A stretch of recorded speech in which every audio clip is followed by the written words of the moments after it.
Hey guys, so welcome to today's show. My name is Extus Justin, and if you're watching this interview anywhere else but within our private Facebook community called High Ticket Client Attraction Insider Circle, we definitely love to have you. The purpose of that group is to bring together coaches, consultants, service providers who are struggling to get consistent clients to their businesses and who are serious about growing to that 6 and 7 figure level, to bring them all together in a community and help support each other.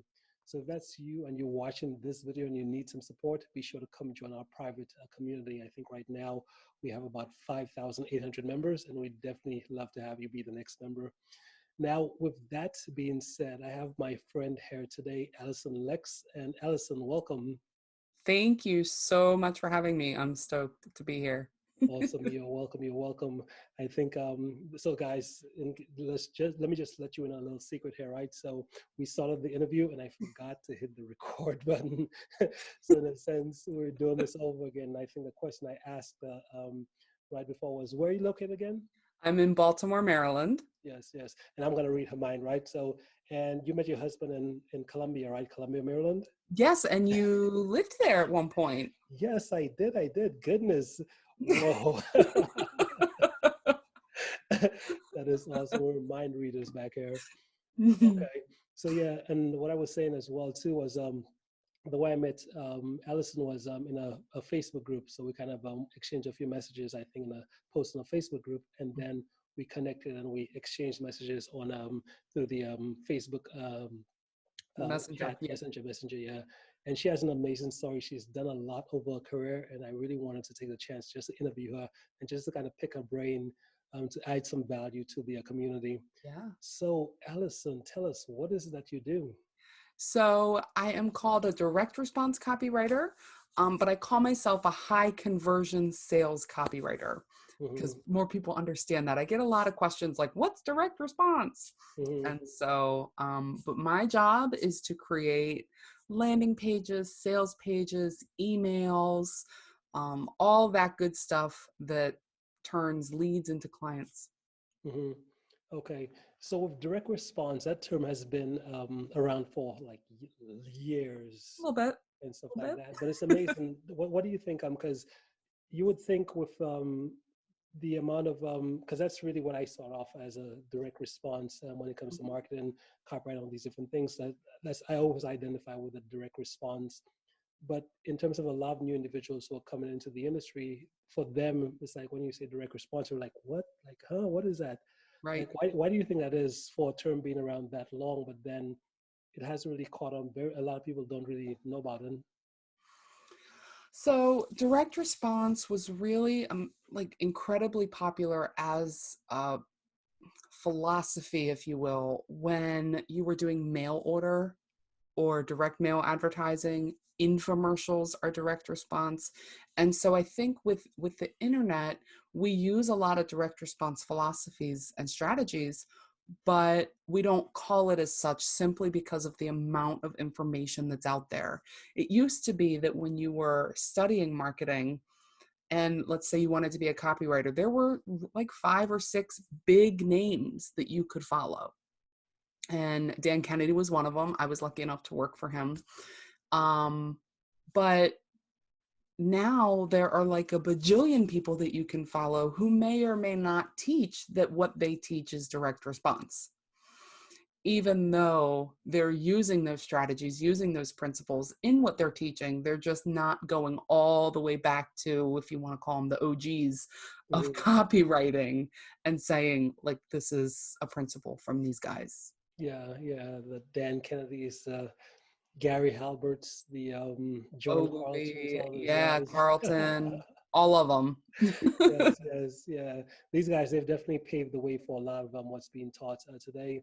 But I think you're so right as far as because there's so many people now, especially if online, the online world education. There's so many experts out there who all came in and kind of put a little spin on I guess what it is that we all do. And for me, it's the most successful type of marketing is always direct response marketing because that's where you really get to see what's working and what's not. Right? Absolutely. Yeah. If I can't test it, I don't want to do it. It's the same thing with myself as well too, because I know a lot of coaches, consultants, service providers, they spend all of this time creating all of this content and doing all of these different things. And the way they gauge success is by likes and comments. Mm-hmm. And for them, it's like they take that approach, and it's so frustrating because most of them, they're not making any money, but no Right. one has taught them that, hey, that's not how you measure. Measurement is how many new clients did you get, how many consultations did you get, and how many did you close, right? Right. So I think, and that's something you bring to the table as well too, because you get that, and I know you help coaches, consultants, a lot of individuals, right? Whether it's the landing pages, a sales copy. So tell us, how did it all get started for you? How did you get started on this journey? Completely by accident. Mm-hmm. So I was in school to be a teacher, and through a long chain of events, that was not something I wanted to do anymore. So I bounced around a lot and decided it was time to get a big girl job. Replied to an ad on Craigslist that ended up being for Glazer Kennedy Insider Circle. So I started there as an admin assistant. And what I call my dirty little secret is that I did not know who Dan Kennedy was when I started working there. What? I had no idea about the world of info marketing. I had no idea what direct response was. Nothing. How long ago Um, was that? I started there in 2007. Mm-hmm. So, and that I started in July 2007. By November of that year, I had written my first sales letter. And by the time I left in 2010, I was the director of marketing. Mm-hmm. So I had an aptitude for it, still do. In school, I was a double major in English and psychology, which apparently, if you want to become a copywriter, two very good courses to take. Yeah. I never did finish school. I decided to get a job to see what I wanted to do and then go back to pursue that, and didn't need to. Mm-hmm. So I started my business. I've been writing for clients since 2007. Freelancing then as my full-time thing. Mm-hmm. Okay. That's the shortest story of it. Yeah, I yeah. could talk on it for an hour, but Okay. Now, when you got when you applied for the job on Craigslist, Mhm. and you got the job, how much did you have any experience with? I guess what was the ad? What were they looking for? So it was an administrative assistant type of position. So it was all very admin based work, which I had done a lot of. Mm-hmm. I've always done temping. I worked in a real estate office, front office for a number of years. I temped at a carpet company, and I temped at an insurance agency. I mean, um, so I had a lot of experience in the admin world, and I think that that's what they liked. But it is always possible that they saw the creativity and like kind of the excitement that I could just totally get into this thing. Mm-hmm. Um, and so I did. I started off doing research on, binders and printers, and I learned a whole lot about the printing industry that I had no idea about. And then I started picking up the marketing thing. And by November of that year, like I said, I basically took a stab at a sales letter, and I took it to Bill Glazer, and I said, I'd like to show you this sales letter. Mm-hmm. And he very lovingly ripped it apart and Like helped me make it better. what type of rips like he actually take and go like No, like red pen, and said, hey, um, change this, fix that, this sucks, make this better, just uh, really just tore it apart to help me make it better. yeah. And we did send that sales letter once it was better, and it went to a list of just over 200 people, Mm-hmm. and generated over $8,000 in 3 days. Mm-hmm. Oh And I was goodness. hooked. Yeah, first taste Hooked. of success. My first sales letter, and I generate like almost 10 grand, dude. Are you serious? Um, and I just, ever since then, I've been chasing that high, if you will. Yes, yes, love it. What was the sales letter for? It was, so it went to previous registrants of an event to get them to register for the next one. Yeah. So it was for the Glazer Kennedy Info Summit coming up the next year. And I probably still have a copy of it in my swipe file, but I think we got if registrations were probably 897 or something like that. So we probably got 10, 11, 12 registrations, which, you know, in the grand scheme of things sounds really small, but that's a pretty decent response rate if you Yeah. think about it. Yeah. You know, 5% Hmm. response rate, which on a direct mail piece is actually pretty good. Yeah. So since then, you know, I've written I think the last sales page that I wrote that I got data on was a 45% conversion rate. Hmm. So, you know, gotten a little better since then. Yeah. Now, in terms of, I was interviewing, what's her name, Delvin, Hmm. um, and she writes books, right? And she's written a lot of books. I asked her, like, hey, how many books have you written, or how many pages? And she's like, do you really want me to count? But it's like in the tens, 20s, 30,000s of pages and stuff like that. So I guess with you, in terms of copy that you've spent time writing, how many do you, can you count how much sales letters you've written? Have there been quite a bit? Sales letters that I've written, Hmm. there's no way I can track that, Hmm. simply because I mean, it's been 13 years. I Hmm. mean, I probably could. I couldn't do it right off the cuff. But I will say that one in like a 40-day period, I did track this. I was curious. I just pulled it up while Hmm. we were talking. From September 25th to November 1st. So um, I wrote 123 individual pieces of copy, including sales pages, emails, landing pages, Hmm. which totaled up 43,879 words. Goodness, goodness. That is a So lot. extrapolate that over 13 years, give or take Mhm. a little bit for some slowdowns. And we're writing a little bit of copy. Mhm. Definitely are, definitely are. And so I realized with growing a business, there's all these different skills that's so important, so critical to master. Like one of my friends, Alicia, she focuses on the high ticket close. And well, once we get the Yeah, leads, I okay, love how do we Alicia. convert them? Oh, you do know Yeah, we're like this. her. Yeah. So she does that, and you specialize in the copyright. And so, what do you believe in terms of if do you believe that there's one core skill that just trumps everything else? What's your belief in terms of wanting to grow a business, whether it's getting a coaching consultant business, getting clients, making it work? What's your thoughts on that? So there definitely is not one core skill. And people ask this. I mean, I think that bad copy Mm-hmm. can tank your offer, Mm-hmm. can tank your conversion, but good copy alone can't save it. Mm-hmm. And so if we're looking at, you know, let's say you have a webinar and you drive them to a sales call, which is a really kind of a standard, if you will, high ticket funnel.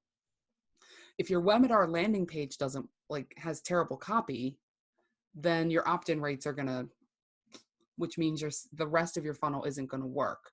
But if your ad targeting isn't on point, or your social media, your organic isn't on point, or your content to drive them to that webinar isn't there, then you're not going to get that traffic, which means you're not going to get the conversions.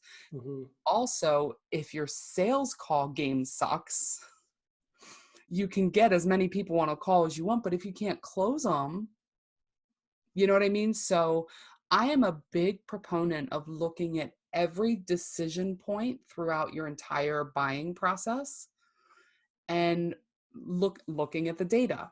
How are my clicks? How is the traffic coming to this page? Okay, great. I'm getting X number. If I'm getting a lot, that means I don't have a traffic problem. Yeah. How are my opt-ins? If I'm getting a good percentage, if I'm, 40, 50, 60% opt-in rate, opt-ins are not a problem. You know what I mean? And going through the entire step by step by step to see where the breakdown is, Mm-hmm. that's the thing to fix in your business. Yeah. Don't try to fix something that's not broken. Mm-hmm. And that is so powerful as well too, because that's something I realized early on, very early on when I first started my business, was that I didn't understand any of that. Mm-hmm. I literally thought was to get paying clients, they just go out and send out message and do a whole bunch of stuff and the clients will show up. Versus as I became more sophisticated and as I learned a lot more, I started realizing that, okay, there has to be some type of system, some type of process where it could be tracked. And Mm-hmm. that's kind of how I came up with a philosophy of what I call sick funnels. And sick funnels, they're basically, because the problem I had in my business as I was growing was the length of time it took me to sign on clients. It used to take, like, sometimes I would sign on clients one a month or none a month, or maybe go several months with no clients. Maybe the next month sign on another client. It was just unpredictable, and I needed to Mr. find Famine. Yep. what's the quickest way to sign on a client. And that's kind of how I came up with my formula for like sick funnels, which is Mm-hmm. just a complete process. Just like you said, you could track each individual thing Mm-hmm. from the opt-in to the presentation, the actual webinar conversion, to the actual, well, did they schedule a call, to the actual application, to the actual call. Mm-hmm. And that's kind of how I came up with that process here. But it's definitely been a game changer for us. So I think you're so spot on when you say that there's no one skill that makes Absolutely. the business work. It's like you got to figure out what the system is and make sure you have all the tracking points that you need to make sure each one is gonna what do you call it, amplify the next. Absolutely. Hmm. I've I've done a sales page for a client and she was upset that it wasn't converting. And when we dug into the data, she wasn't driving traffic. She had a Uh, traffic problem. yeah. And then I had a consultation. I call it an unsales call because I unsold her. I wouldn't take her money. Uh, And she's like, I just really need to fix this landing page. And I said, there are two things here to fix. Here they are, because you can do that, but you don't have a landing page problem. You have a sales call problem. You know what I mean? Like you yeah. can very quickly identify, some people do have a traffic problem, but I think a lot of people think if I'm not getting the sales, I just need to throw more traffic to it. I need to throw more leads into it. But that's not always the case. Sometimes it is. A lot of times there's a breakdown at some part of your process of your funnel Hmm. that is making half of those leads leave your bucket without ever having the chance. Hmm. So I love Yeah. it. Yeah, that's so powerful.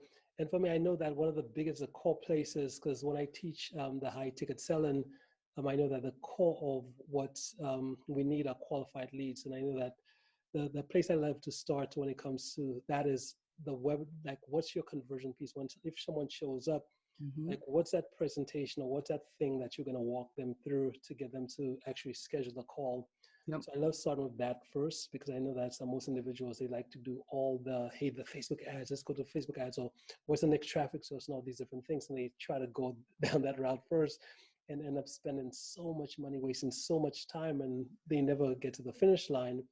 Versus saying, hey, let's start off a good presentation, a good offer, something that when someone goes through, they get the experience and they feel compelled to take the next step with you. And I found that the sweet spot is if you could put together a presentation, whether it's like from between 20 to about 30 minutes to explain what it is that you have to offer and how it works. I love saying, hey, test it out live first. Get a few people and just test out Oh yeah. live in a real-time environment. So, like similar to this here, because if you get someone on a Zoom call and you run them through this thing, whatever your presentation is, you will tell pretty quickly like whether they're going along or whether they're not, and you Right. could The tell highs what and the lows objections over. are exactly. Right. And based on that, you can now switch, say, okay, what do I need to adjust until you get that right. And then once you get that right, everything else is just the process, which is, okay, let's just build a system around making this thing work better. Exactly. Yeah. And I mean, the fact is, the traffic part, Hmm. that's the sexy part.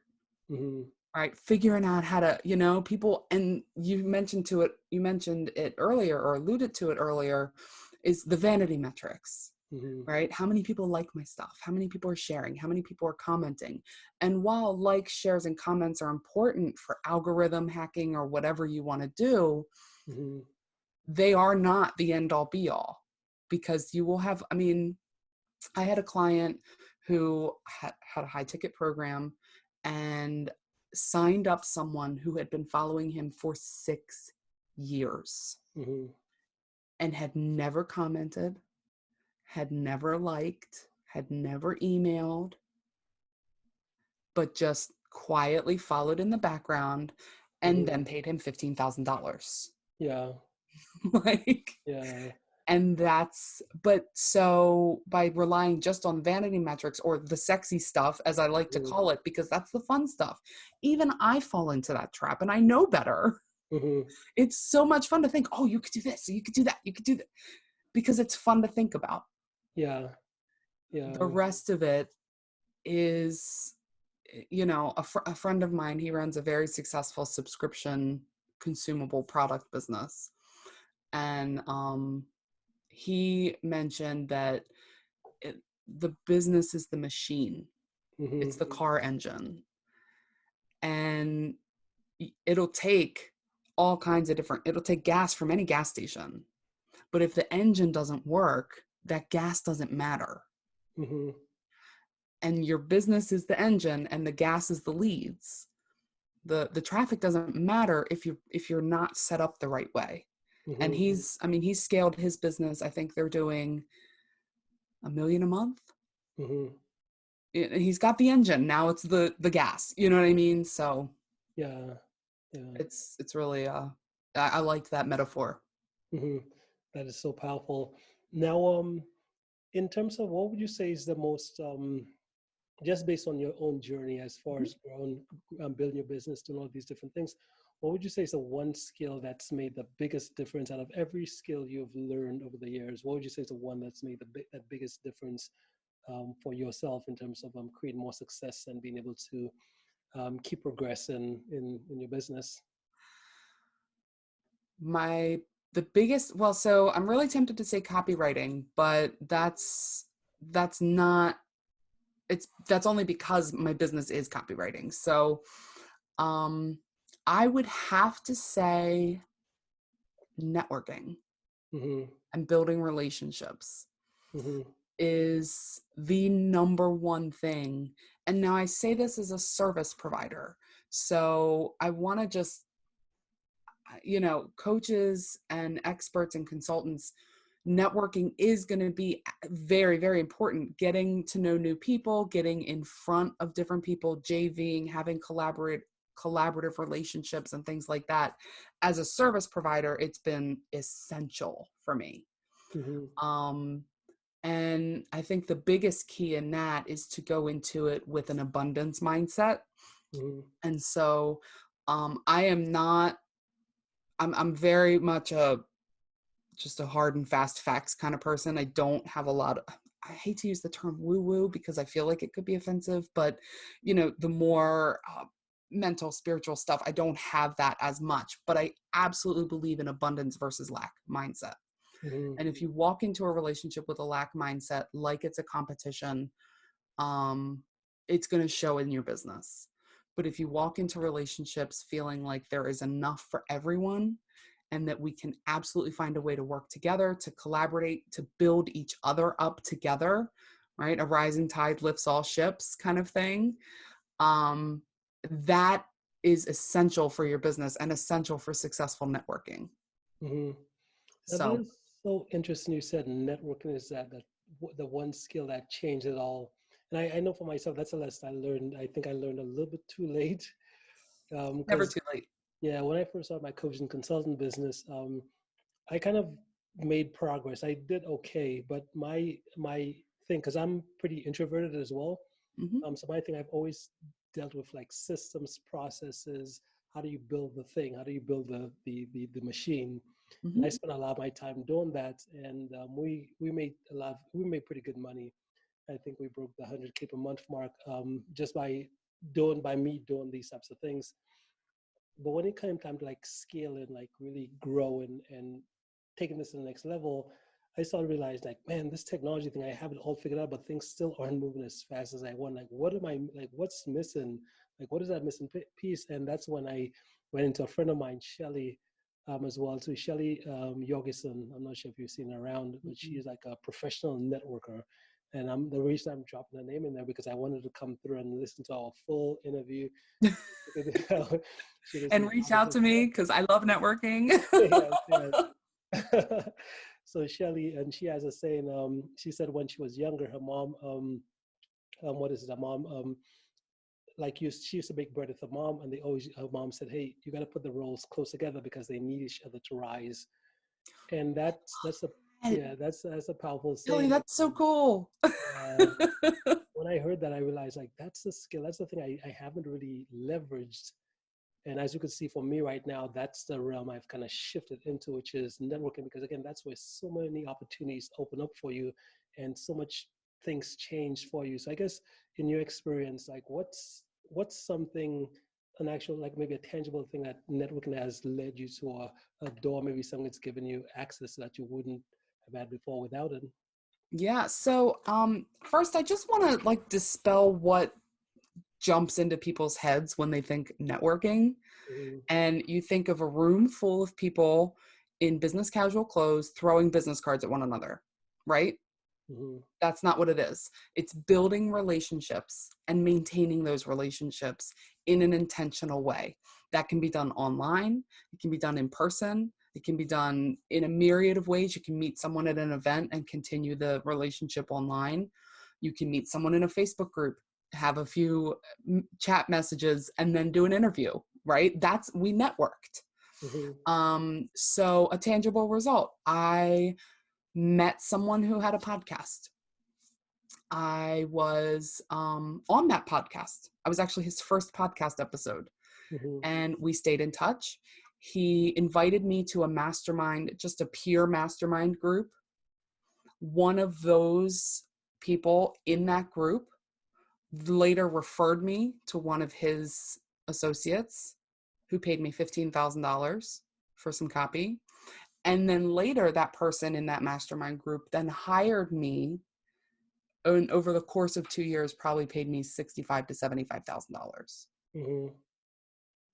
That is so powerful and all based on one relationship. That was one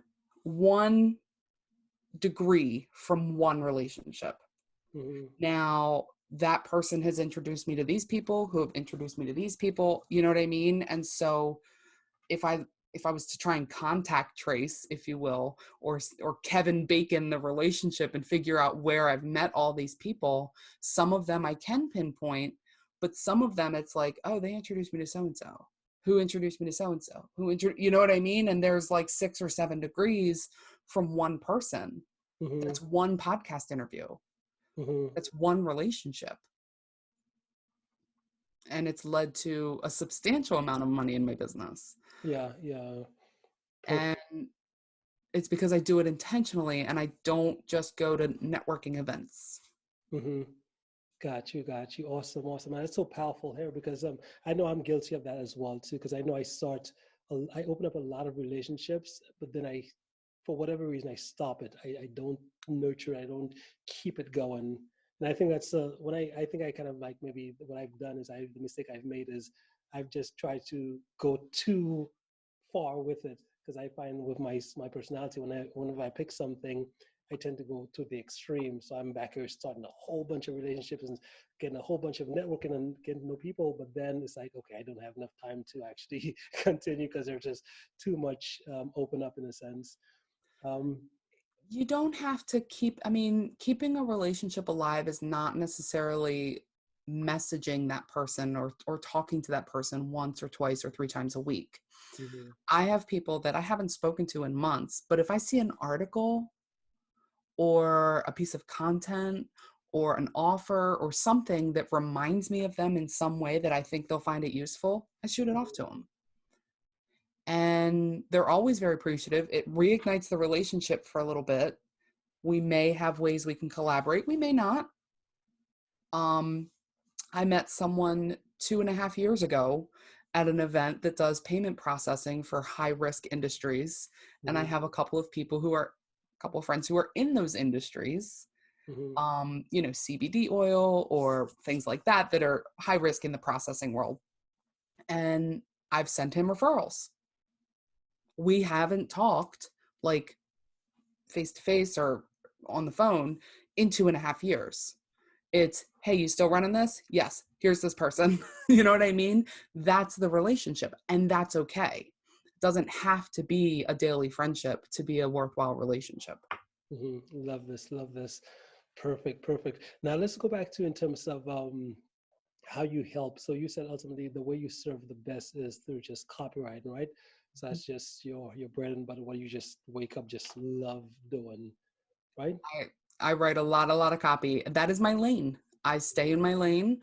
I can talk intelligently on other things. I think it's important to be well-rounded, but copy is my thing. Mhm. Yeah. Now, let's say someone wanted to get copy written, like what's the best way to reach out to you and contact you for that stuff?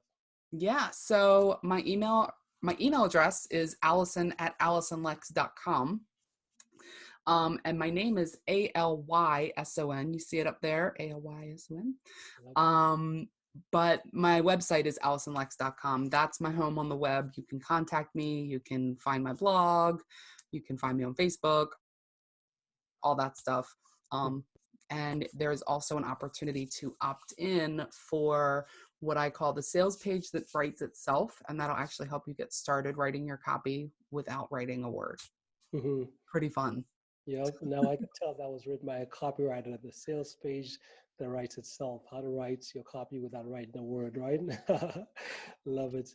And that's the type of person you want on your team. Someone who could make what you sell sound so enticing and make it when someone reads and you talk about it, they're just like, I gotta get this thing. That's Sounds exactly what sexy. I'm looking for. Yes. So I could tell you definitely practice what you preach. Thank you. Awesome, awesome, Alyson. Well, hey, it's been a pleasure having you on this show here today. We could definitely talk for hours and hours and hours, but I know we're limited on time. So, do you have any final words before we end for today? No, it's just, thank you so much for having me. I've really enjoyed our conversation. Yes, we could have talked for hours, but we want to keep it short and easy to consume. So thank you. Yes, love it, love it. Well, I appreciate it, and we'll be in touch. Okay, Yes. awesome.